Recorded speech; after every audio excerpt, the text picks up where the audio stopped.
सुनो, उदास हो, क्यों उदास हो? दुआ कबूल नहीं हो रही, इसलिए तो सुनो। कभी कभी कबूलियत का लम्हा होता है तो मुंह से निकलते साथ ही हर दुआ कबूल हो जाती है।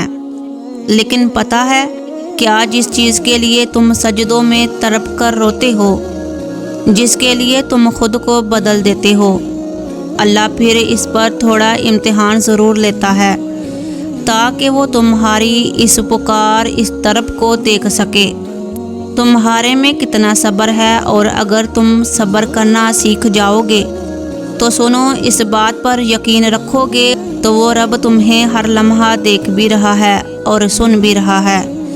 वो तुमसे गाफिल नहीं है, बस अभी दुआ कबूल ना करके आजमा रहा है। और आजमाइशें कभी हमेशा के लिए नहीं होती।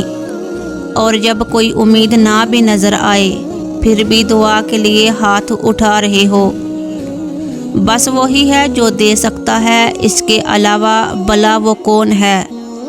कौन है जो तुम्हारी दुआएं सुन सके, तुम्हारी मदद कर सके, तुम्हारी तकलीफ़ को समझ सके, तुम्हारे इंतज़ार की अज़ियत को देख सके, तुम्हारी खामोश आँखों को पढ़ सके।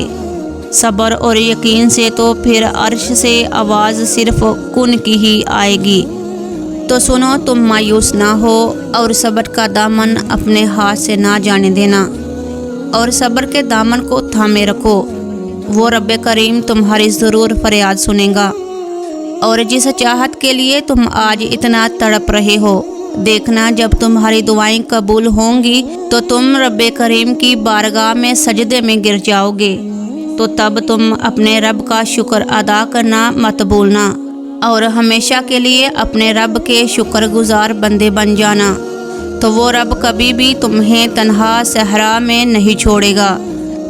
मेरी अल्लाह ताला से दुआ है कि अल्लाह ताला आपकी तमाम दुआएं और मुरादें अपनी बारगाह में कबूल मंजूर फरमाए। आमीन सुम्मा आमीन। अगर आपको वीडियो पसंद आए तो अपने दोस्त अहबाब को ज़रूर शेयर करें।